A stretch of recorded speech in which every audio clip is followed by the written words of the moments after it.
bem como fazermos uma reflexão,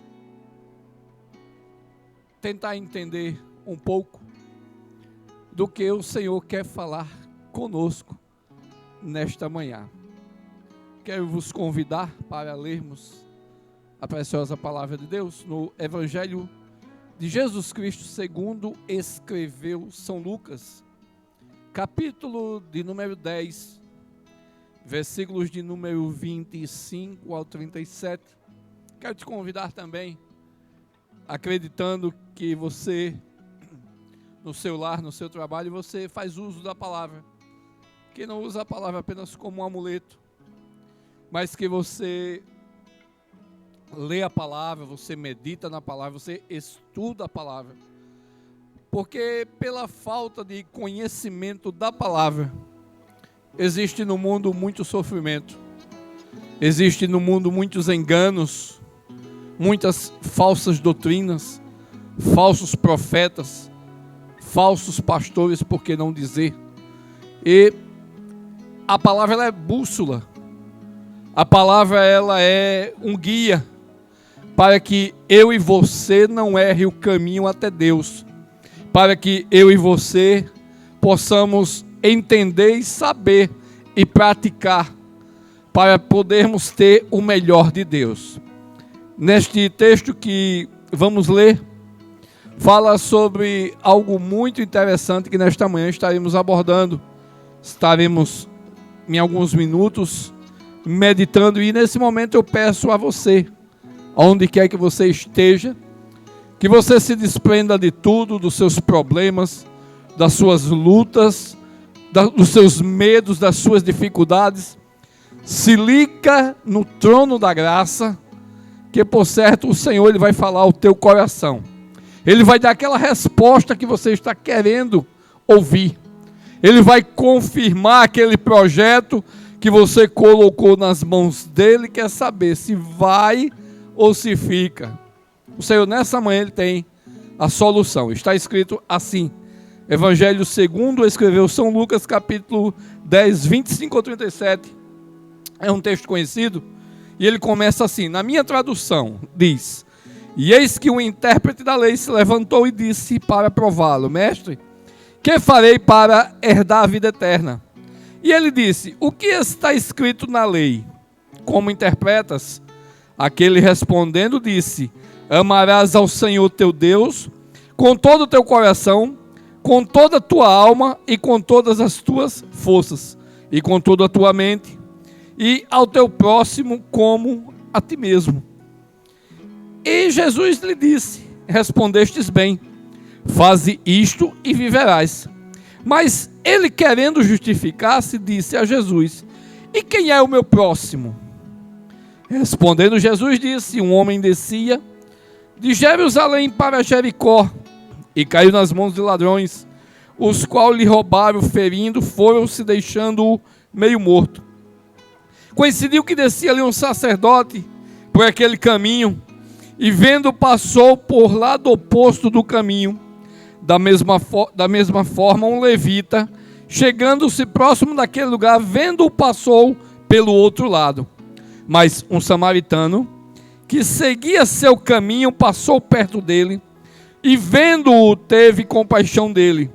Aproximou-se, vendou suas feridas, aplicou-lhe azeite e vinho, colocou-o sobre a própria cavalgadura, levou-o para uma hospedaria e cuidou dele. No dia seguinte, tirou 8 gramas de prata e deu ao hospedeiro e disse: cuida dele.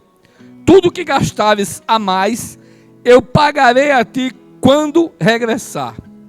Quem, pois, desses 3 te parece que foi o próximo do que caiu nas mãos dos ladrões? Ele disse: o que usou de misericórdia com ele. Então Jesus lhe disse: vai e faz o mesmo. Amém? Muito obrigado pela atenção, pelo acompanhamento na leitura. E nesta manhã vamos responder uma pergunta que foi feita nesse texto. O tema dessa mensagem é: quem é o meu próximo? Você que me assiste nessa manhã, você sabe quem é o seu próximo? Aquele moço, a Bíblia relata que Jesus, ele, para explicar as coisas concernentes ao reino, Jesus sempre explicava através de parábolas ou parabolê. Jesus, ele fazia uma comparação. Ele colocava as coisas costumeiras que se via no dia a dia, e através destas coisas, esses eventos, esses fatos, esses costumes daquela época, ele aproveitava para trazer lições concernentes ao seu reino, o reino de Deus. Então ele agora, quando o doutor da lei chega-se diante dele, ou o religioso, são geralmente aqueles que se vê justos, são aqueles que se acham mais importantes, e Jesus, ele detalha, eu já falei muitas vezes aqui, Jesus detalha sobre eles, que são pessoas que amam os primeiros assentos, fazem questão de serem vistas em público, devoravam as casas das órfãos e viúvas, com pretextos de longas orações. Eram homens que queriam ser vistos pela sociedade, e Jesus os chamava de sepulcro caiado, porque eles estavam vistosos por fora, bem apresentáveis, estavam bonitos, mas por dentro estava morto, estava podre, porque estava preocupado em, como o texto diz, se auto-justificar. Deixa eu te dizer um negócio, não precisa você justificar nada para ninguém. Quem justifica você é Deus. É Deus que ele tem o advogado fiel que julga todas as nossas causas. Então, naquele momento em que Jesus estava ali com aquele povo, aquele homem intitulado principal ou intérprete da lei, ele chega com o intuito de acusar Jesus, de tentar envergonhar Jesus publicamente, e ele agora lança a pergunta que toda alma deve se fazer: o que é que eu devo fazer para herdar a vida eterna? O que é que eu tenho que fazer para conseguir a vida eterna? Mas entenda, a vida eterna todos nós temos. Existem algumas pessoas que, como eu disse no início dessa mensagem, pela falta de entendimento, de leitura da palavra, essas pessoas têm equivocadamente na sua mente que, quando fecha os olhos, se acaba. Não é assim. Não é por aí. Quando você fecha os olhos aqui, abre-se os olhos lá na eternidade. A diferença da eternidade é para que lado você vai viver a sua eternidade. Ou seja, a Bíblia diz que existe apenas dois caminhos. Ou você vai através do seu arrependimento, dos seus delitos e pecados, aceitando Jesus, vai morar com Ele, porque é promessa. Existem algumas pessoas que dizem: irmão Itamar, quem come arroz, farinha, feijão e carne, quem é daqui, não vai para o céu não. Então o que é que Jesus veio fazer na terra? Jesus, ele veio para pagar o meu e o seu pecado. Ele veio levar sobre ele a minha culpa, a sua culpa. Porque quando se não conhece a Deus, quando não se aceita Jesus, pode ficar certo, meu querido, estamos condenados ao inferno. Isso é notório. Mas a verdade é que Deus, na sua infinita misericórdia, Ele não quer que eu e você pereça, mas que nós vivamos e vivamos para Ele, para fazer a obra dEle, para pregar a sua palavra, para louvar e glorificar o seu nome, que é o nome sobre todos os nomes. Ele não quer que eu e você sejamos condenados. Então Jesus veio, deixou seu trono de glória, se fez homem, sentiu fome, sentiu frio, sentiu dor, chorou, como vocês sabem na Bíblia. Mas ele em nenhum momento ele desistiu. Foi atentado. E por que não dizer que quando a Bíblia fala lá em em Mateus capítulo 4, que assim que ele sai do batismo, ele é conduzido pelo Espírito ao deserto, para ser tentado. Relatamos as investidas do inimigo das nossas almas naquele texto, em que ele tenta atingir Jesus na maior necessidade, e é justamente na maior necessidade que você que me assiste nessa manhã vai ser tentado. O que é que você precisa? Eu preciso de dinheiro. Então o inimigo das nossas almas, sabendo disso, ele vai abrir caminhos porém ilícitos, para que você adquira o dinheiro que você precisa. Mas lá na frente você vai se prejudicar. Você pode ir preso, você pode passar vergonha, você pode envergonhar a sua família. E Deus não quer isso. Então, quando nós estamos aqui nesse plano terrestre, quando estamos com vida, estamos neste invólucro que envolve a alma e o espírito, e que temos o privilégio de andar por todos os lugares, temos a oportunidade de escolher o melhor para mim, para você, para a sua família. Quando nós escolhemos, fazemos escolhas, nós decidimos o nosso futuro. Nessa manhã, bem verdade, você tem uma oportunidade. Você tem a oportunidade de seguir ou não seguir a Jesus. Então, Jesus ele foi sacrificado por mim e por você, para que hoje nós pudéssemos ter o melhor de Deus. E qual é a promessa? Aqueles que dizem que Jesus, que ninguém vai morar no céu, está desclassificando o sacrifício de Jesus. Jesus veio para me dar vida a você que me assiste, dar vida à sua família. Ele levou sobre si todas as nossas iniquidades, todas as nossas enfermidades. Foi jogado sobre ele um pecado que não era dele, como eu disse, era meu, era seu. E hoje nós temos o privilégio de ser feito filho de Deus. Porque quando se nasce, não é filho, é criatura. João capítulo 1, versículo 12 diz: todos quanto receberam, foi-lhe dado o poder ou o direito de ser filho de Deus. Então nós temos esse privilégio através de uma escolha.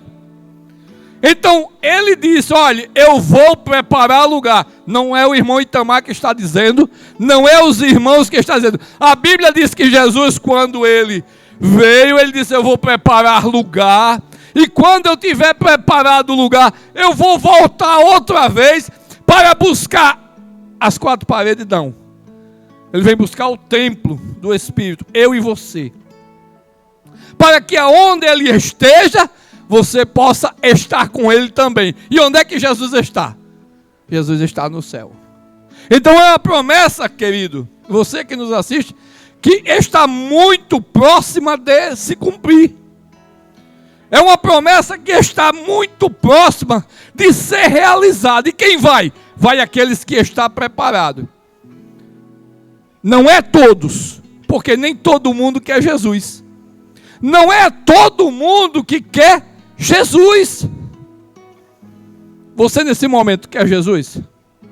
Você quer aceitar Jesus? Eu nem terminei a mensagem, mas eu já começo batendo na sua alma. Você quer Jesus?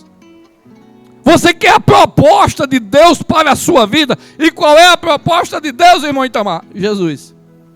A melhor proposta que alguém pode receber na vida não é uma proposta de promoção de trabalho, não é uma proposta de aumento de salário, ganhar... Não. A melhor proposta é primeiro cuidar de dentro, cuidar da alma, cuidar do espírito. Porque a Bíblia diz que o corpo ele vai ficar. Ele vai retornar para o pó, mas o espírito ele vai voltar para Deus, vai dar conta de tudo que fez aqui embaixo, por ações, por palavras, por atos, por tudo. Até pelas palavras a Bíblia diz que você vai prestar conta de tudo que faz. Então naquele momento o moço pergunta: o que é que eu vou fazer para herdar a vida eterna? Jesus simplesmente ele diz: você conhece a lei? Você sabe a lei? E ele agora começa a detalhar tudo que ele conhecia. Ele conhecia na lei. mas ele não conhecia no seu interior, no seu ser. É como nos dias de hoje. Muitas pessoas conhecem alguma coisa da Bíblia, mas não vivem a Bíblia, não tem uma vida transformada, não tem uma vida diferente, vive no mesmo eu, fazendo e praticando os mesmos erros, cometendo os mesmos pecados que abomináveis são aos olhos de Deus, e bate no peito e diz: não, irmão, eu também não. Não se existe um evangelho que não tenha transformação de vida. Quando alguém verdadeiramente, presta atenção, porque tem um falso, tem aquele que está disfarçado de cristão, mas não é cristão. O texto vai te mostrar daqui a pouco. Aqueles que dizem eu sou, mas não são, vivem de aparência, estufa o peito que nem um pombo, eu sou. Não, por dentro está morto, está vazio.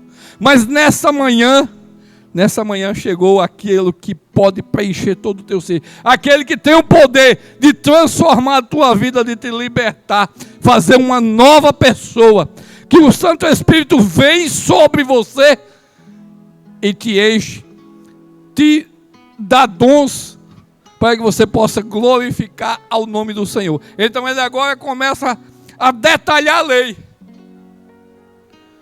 Aí Jesus disse: muito bem, faça tudo isso que você está dizendo e você vai viver eternamente. Mas o texto diz que ele queria se justificar, e hoje é comum isso. Como eu disse, você não precisa se justificar para ninguém. Faça a vontade de Deus. E onde eu encontro, irmão Itamar, a vontade de Deus? Dentro da palavra. Dentro da palavra você vai achar a bússola. Você vai achar o mapa para a felicidade. A felicidade para o seu lar, para o seu casamento que está em crise.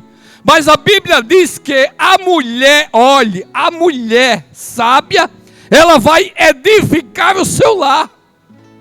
Mas a tola destrói com as próprias mãos. O que é isso?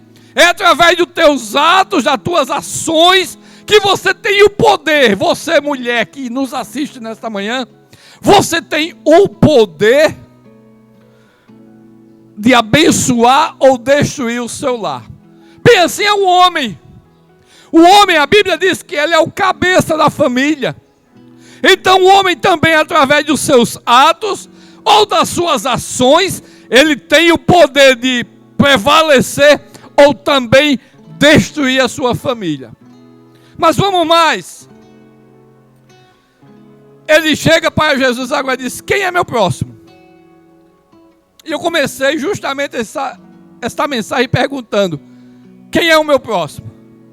Você que me assiste nesta manhã, você sabe quem é o seu próximo? Você sabe quem é o meu próximo? Eu vou te responder. Quando Jesus é indagado ou interpelado sobre quem é o meu próximo, o texto vai nos relatar, como lemos, que ele começa agora explicando através de uma parábola. E ele começa exatamente dizendo: respondendo Jesus disse: um homem descia de Jerusalém para Jericó. Você sabe quem é meu próximo? O meu próximo, o seu próximo é aquele que está descendo para as regiões miseráveis, descendo para a escravidão do pecado, descendo para as situações e as ações que desagradam a Deus. É o meu próximo. Você que me assiste é o meu próximo. Sabe por quê? Porque você é a razão de nós estarmos nesta manhã aqui. Toda essa equipe, todos esses irmãos, de estarmos aqui nesta manhã pregando a palavra, louvando ao nome do Senhor. Nós estamos aqui por causa de você. Porque você é o nosso próximo. Você é aquele que está descendo.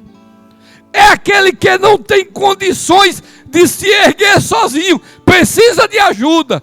E nós, nesta manhã, claro, estamos aqui para ajudar você através da palavra. E a palavra tem o poder para transformar, para libertar, para mudar a vida, para restaurar o casamento, para restaurar a vida dos filhos, que estão muitas das vezes, quem sabe, envolvidos nas drogas, na prostituição, é através da palavra. Lembre que Jesus, ele disse, um certo moço, ele descia de Jerusalém para Jericó. Vamos entender isso aqui. Quem é os dois? São exatamente duas coisas opostas.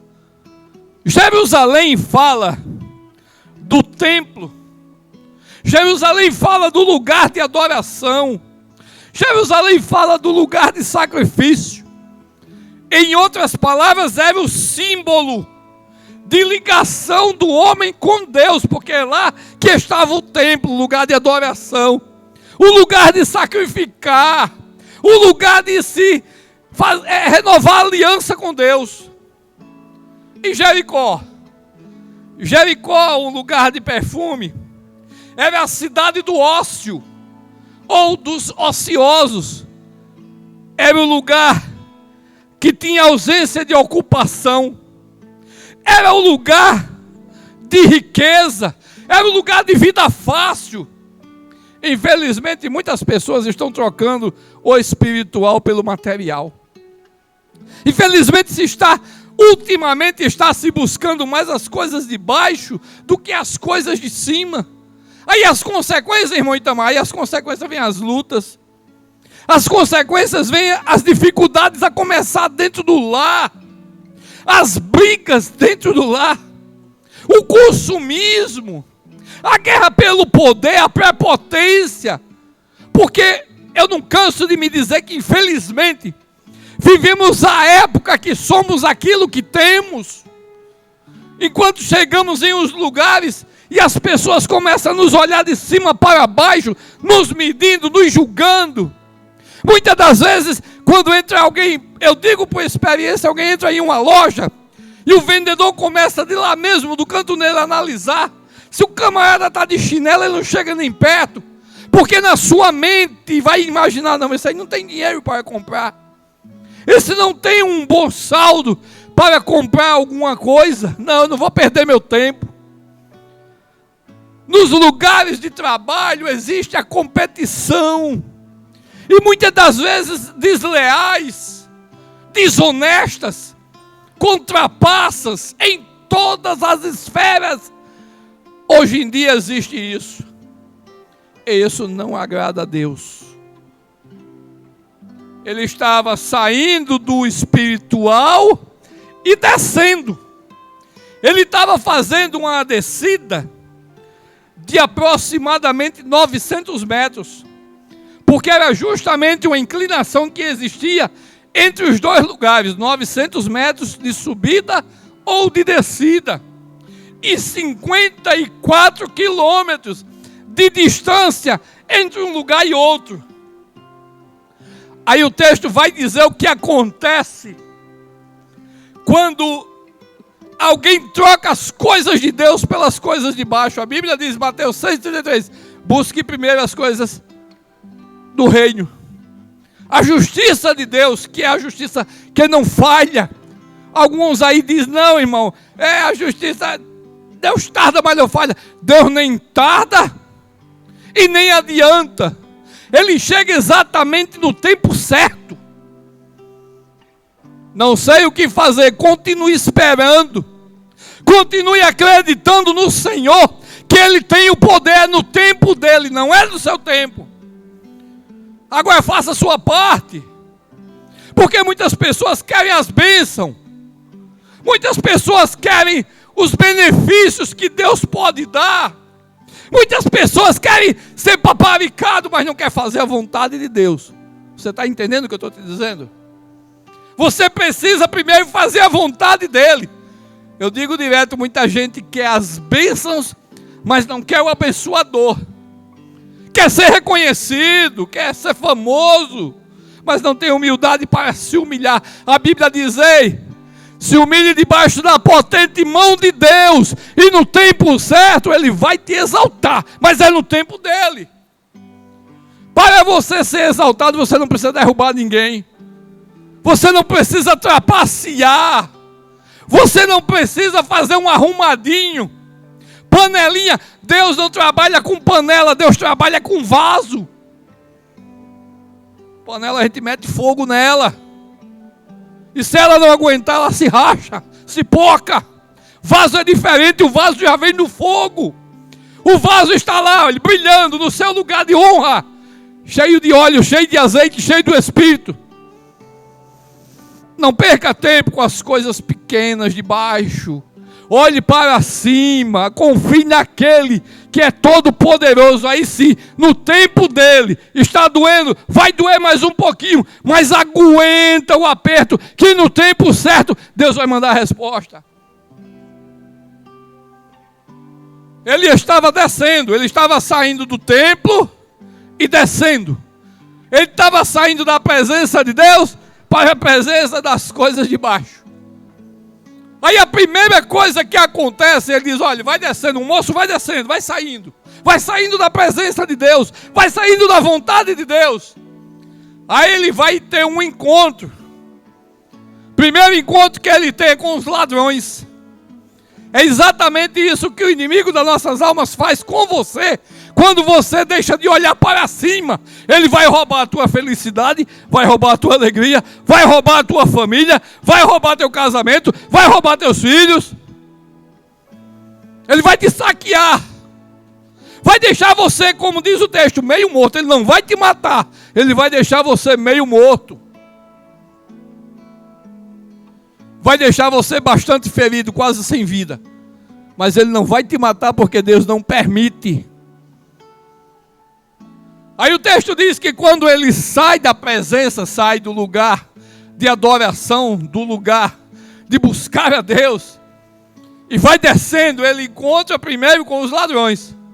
Os ladrões dão um molho de pau, toma tudo que tem e deixa ele meio morto. Se você ler no texto, ele não está morto. Se você olhar para você, você não está morto, você não está morta. Você ainda tem força para gritar, para clamar. Você tem força ainda para suplicar a Deus. Você ainda tem o poder de escolher Deus de volta.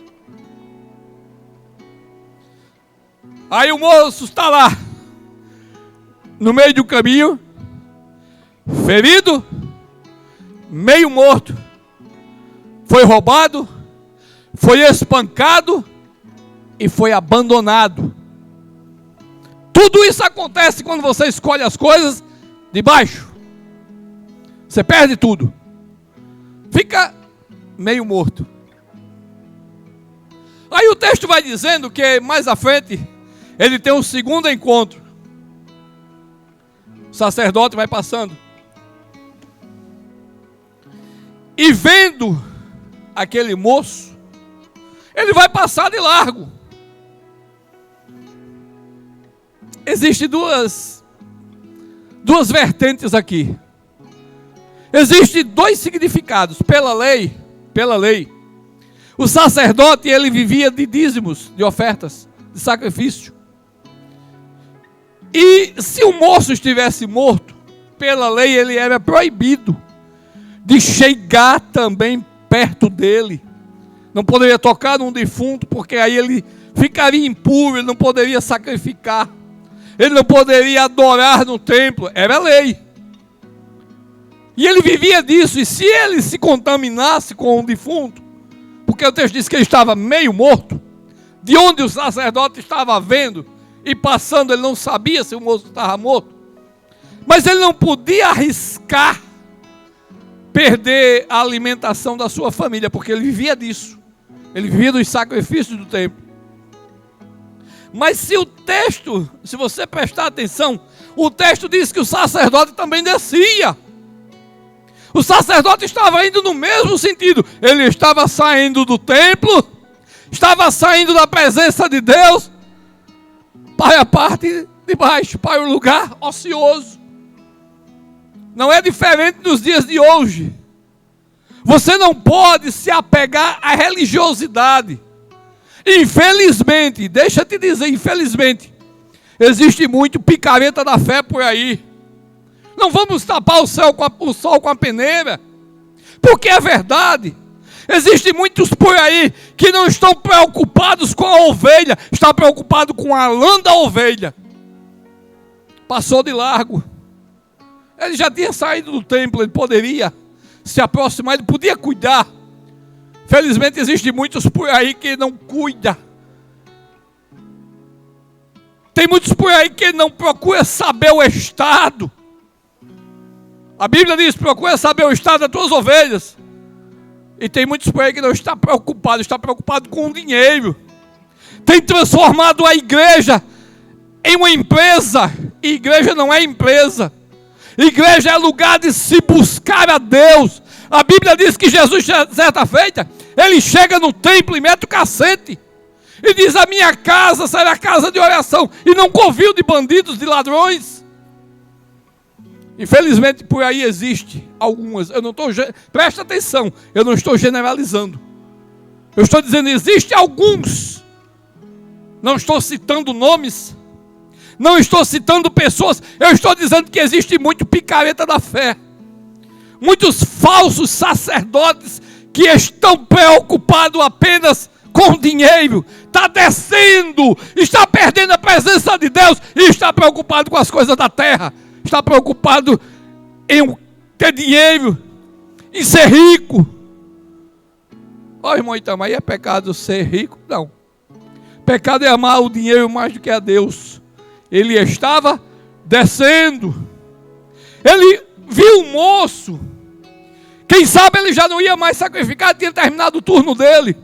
Mas ele deixou o moço no caminho para, quem sabe, morrer. Foi covarde. Não procurou saber o estado. Não procurou saber a situação emocional ou física daquele moço. Ele, epa, peraí, ali não dá para mim. Já está morto mesmo. Infelizmente existem muitos assim hoje. Existem muitos que estão preocupados com a sua posição, mas não olha para o seu próximo que está de lado, que muitas das vezes não precisa nem de alguma coisa financeira, precisa apenas de uma palavra de refrigério, precisa apenas de uma palavra de socorro, precisa apenas de um aperto de mão, precisa apenas de um olhar de atenção, mas não, passa de largo. Aí a Bíblia diz que no mesmo caminho, da mesma forma ou da mesma maneira como está escrito, do mesmo jeito desce o levita. Quem eram os levitas? Levita não era cantor, não. Tem muitas pessoas dizendo que levita é cantor. Levita não é cantor, não, irmão. Levita hoje não é cantor, é adorador. Hoje é adorador. Naquele tempo era levita, eram aqueles que eram responsáveis pelos utensílios do templo. Existia o departamento dos cantores, dos músicos e os levitas. Os levitas eram aqueles que eram responsáveis pela administração do templo. Carregava os utensílios, armava a tenda, desmontava a tenda, carregava os utensílios, carregava a arca da aliança. Eram responsáveis pela, hoje, igreja. Era responsável por auxiliar o sacerdote. O sacerdote, que é o sacerdote, passou direto. Imagine os assessores dele. Aí o texto vai dizer que o levita passou, olhou o presbítero Staski e disse: não, ali também não dá para mim. Eles também estavam descendo. Eles também estavam saindo da presença de Deus e estavam descendo para a parte baixa. É o que vai descendo. Ele era tanto quanto que estava no caminho caído. Ele estava descendo. Ele estava só. E mesmo assim ele não se preocupou com o seu próximo. Com aquele que estava mais baixo ainda. Aquele que estava mais necessitado de ajuda. Que mais necessitava de um aperto de mão, de um socorro. O texto vai dizer que ele vai embora também. Ele desce da presença de Deus e desce e vai embora. Passa de largo em algumas traduções. Passa de longe olhando. E tem muita gente, infelizmente, nos dias de hoje, que olha de longe o sofrimento e a dificuldade de muitos. E não tem a coragem de estender a mão para ajudar. É duro o que eu estou dizendo, mas é uma verdade. E a Bíblia tem que ser pregada na sua essência. Não se pode passar pano quente, não pode ser hipócrita, não pode dizer que está tudo certo, não está certo. Você está entendendo quem é o seu próximo? O meu próximo é você nesse momento, que precisa de pão, precisa de ajuda, precisa de uma palavra de conforto. Ei, você que está querendo parar, não pare não. Não desista não. Ainda há um lugar, eu postei agora há pouco. Nos comentários eu coloquei, não desanime, geralmente a última chave do molho é que abre a porta. Infelizmente é verdade. Eu ainda botei mais embaixo, a última chave do molho é Jesus. Porque quando alguém vai buscar Jesus, já está todo quebrado. Daí eu sei, Minai. Quando alguém vai buscar Jesus, já não tem quase mais nada, está meio morto. Já tem batido em tantas portas. Já tem sofrido tanto. Tem sido abandonado pela família, pelos amigos. Que só estão do lado quando você tem alguma coisa, quando você quer saber quem é seu amigo, cai numa adversidade. Quer saber quem é verdadeiramente seu amigo? Precise. Eu já contei, mas vou repetir. Em uma certa fazenda, um jovem fazendeiro, pai, devido às bênçãos de Deus, à prosperidade, ele chega e diz: minha filha, vamos dar um churrasco. Vamos chamar todo mundo. Vamos chamar nossos vizinhos, vamos chamar nossos parentes, vamos fazer uma grande festa, tem alegria, estamos prosperando, Deus está abençoando. Aí a filha disse: está certo, meu pai, eu vou fazer. E a sua filha sai pela vizinhança e pela casa das famílias, convidando para um churrasco? Não, o churrasco já estava no fogo. Ela chegou na porta dos seus vizinhos e parentes e diz: olhe, está pegando fogo, eu preciso da sua ajuda para apagar o fogo. Vocês sabem quem foi que foi apagar o fogo? Não foi os parentes, não foi os mais próximos, não, foi os desconhecidos. Foi aqueles que eles quase não viam.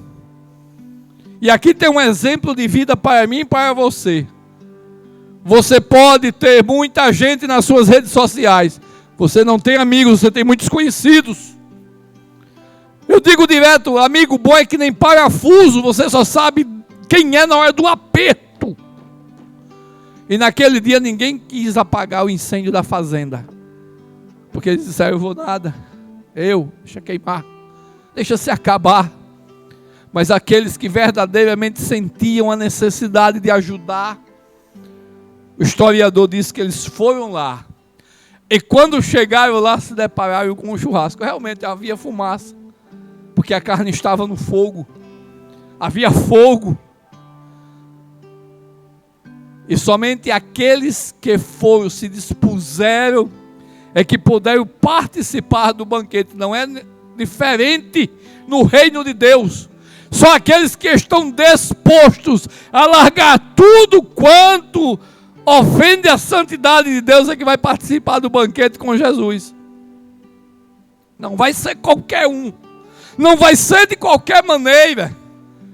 Existem algumas pessoas aí que falam, está numa doutrina meia louca aí, que diz que depois que o cabo morre, vai para um lugar e depois desse lugar volta. Não volta não.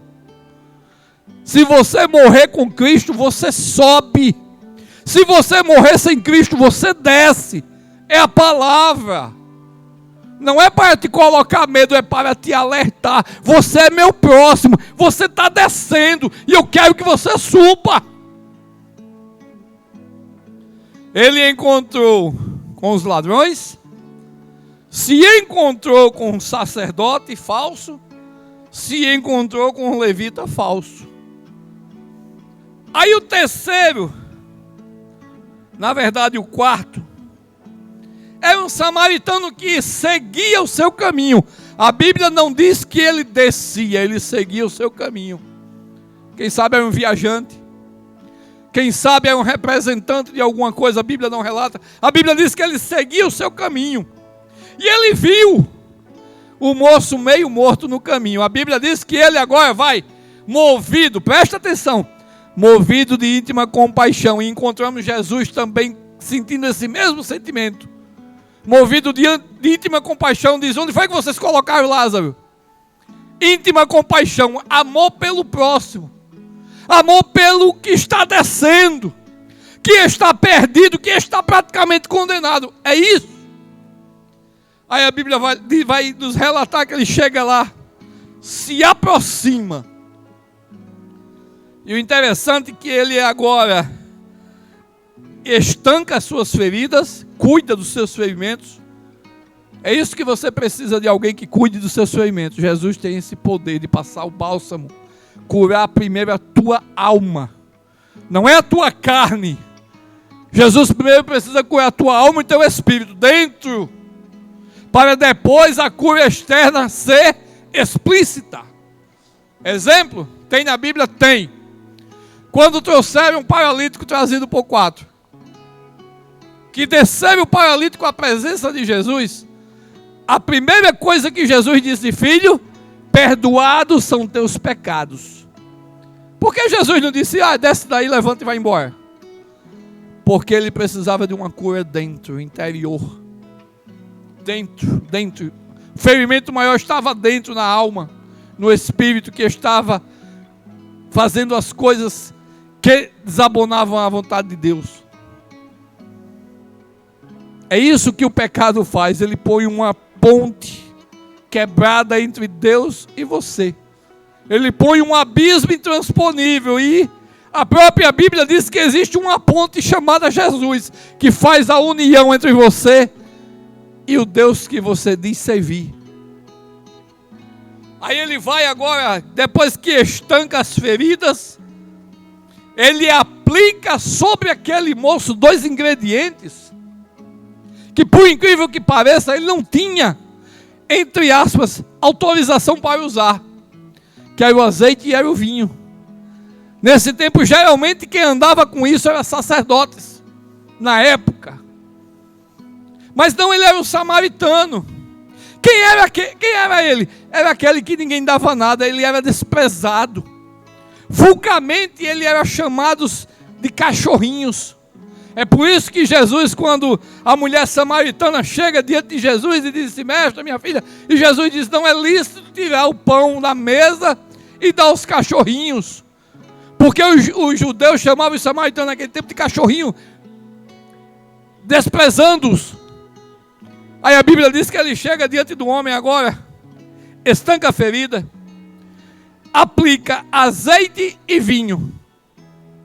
Azeite fala da presença do Espírito. É o Espírito Santo de Deus nesse momento que está falando com você, não sou eu.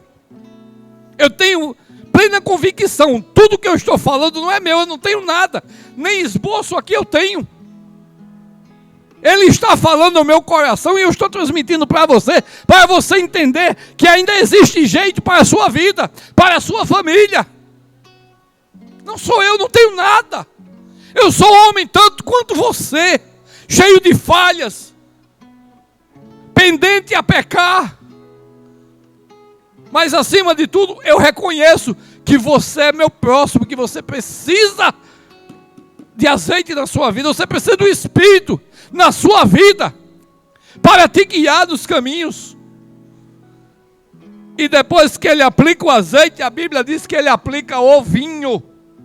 O vinho fala de alegria, sabe? Aquela sensação que nunca mais você teve na sua vida. Só tristeza, só choro, só desprezo, só perseguição, só humilhação. Nesta manhã o Espírito Santo de Deus quer aplicar vinho na sua vida. Ele quer te dar vinho, não é esses vinhos que contêm álcool, a Bíblia diz que é bebida alvoroçada. mas um vinho puro, um vinho que traz alegria de dentro para fora e não de fora para dentro. É algo espontâneo, porque quando o Espírito Santo, ele chega, ele convence da justiça, do juízo e do pecado. Então ele vai quando entra na vida de alguém, no ser humano, ele vai tomando conta, ele vai fechando as brechas, ele vai colocando de pé, ele vai dando um sorriso. E é algo que a religião não pode fazer por você, seus amigos não podem fazer por você, os remédios que você toma para a depressão não pode fazer por você, mas o Senhor que está nesta manhã falando ao teu coração, Ele tem o poder de transformar a tua tristeza em alegria. Ele vai lá, coloca ele agora sobre a sua cavalgadura, ou sobre o seu cavalo, porque ele não estava a pé, ele foi carregado até a estalagem. E quando ele chega até a estalagem, a Bíblia vai nos relatar que ele continua cuidando. Ele não largou ele para lá, não, ele continuou dando assistência. E disse: olha, eu vou sair. Olha, eu vou embora. Eu vou continuar meus negócios. Mas eu vou voltar. E se você gastou alguma coisa a mais, quando eu voltar, eu pago. Eu vou restituir. Entenda, você não perde, olhe, você não perde nada em servir a Deus. Você pode perder servindo ao homem, que vai te enganar, vai se aproveitar de você. Geralmente as pessoas só se aproveitam, só aproximam-se de outra quando quer alguma coisa em troca, quer se aproveitar, quer algo que você tenha de utilidade, e quando você não tem mais utilidade, lhe joga para lá. Com Jesus é diferente. Com Jesus ele quer, primeiro, nesse dia entrar na sua vida. Jesus ele quer fazer morada na sua vida. Ele está pedindo permissão para entrar na tua vida, na tua família, na tua casa. Está batendo a porta para entrar.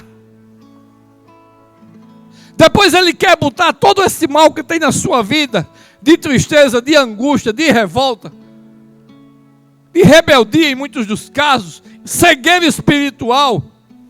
Ele quer te dar um banho no sangue, para que quando Deus olhe para você, não veja seus pecados, suas transgressões, mas veja o sangue do Cordeiro, o sangue de Jesus. Ele quer habitar o seu Santo Espírito em você, para que você tenha verdadeiramente de volta, você que perdeu, ou você que não tem, tenha alegria na sua alma, você tem autoridade.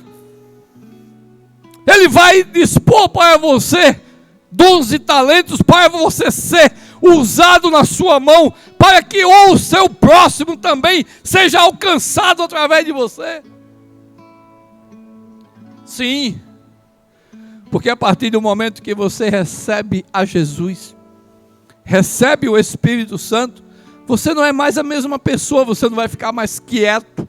Você vai ter autoridade de pregar, de falar da palavra, porque você sabe de onde veio. Só quem sabe o que é ser escravo é aquele que um dia foi escravo, que sofreu, que foi desprezado. Nessa noite o Senhor ele quer quebrar as correntes que prendem a tua vida. Muitas das vezes alguém se levanta no meio e diz: você não vai ter nada, você é um fracasso. Está repreendido este espírito em nome de Jesus. Levante a sua cabeça, tome uma posição nessa manhã, abra o seu coração para Jesus, deixa Jesus entrar na tua vida, aceita Jesus nesta manhã, para que Ele venha agora refrigerar a tua alma, dá alegria que você não encontra no terreiro de Umbanda, que você não encontra numa garrafa de cachaça, que você não encontra nas drogas, na prostituição. Nada disso vai resolver o teu problema. Muitas vezes vai aumentar o problema, vai te trazer vergonha, vai trazer dor. Mas nessa manhã é diferente. O bom samaritano, aquele que era odiado, desprezado, eu digo que Jesus é a última coisa que se procura, é mesmo. Porque no estado que você está, só Jesus dá solução. Não sei nem quero saber. É cada um carregando a sua cruz.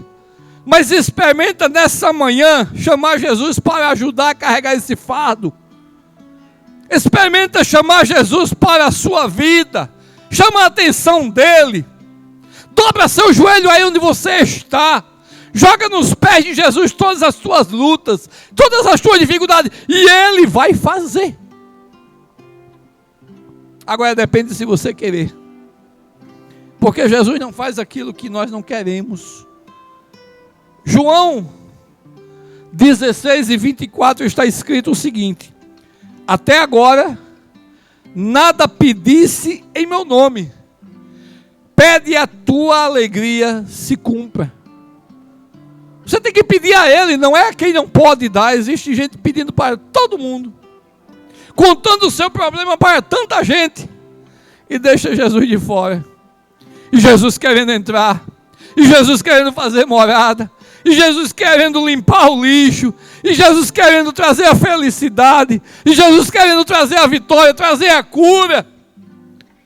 Mas você não quer. Mas eu tenho certeza que a partir de agora a sua visão mudou. Eu tenho certeza que a partir de agora você sabe quem é o seu próximo. Eu sei quem é o meu próximo, é você. Como eu disse no início, é por sua causa, pelos seus sofrimentos, por suas lutas, por suas tristezas, que nós estamos aqui pregando a palavra de Deus, trazendo o melhor que está aqui para a sua vida, abrindo e mostrando para você o caminho na bússola que o Senhor nos deixou.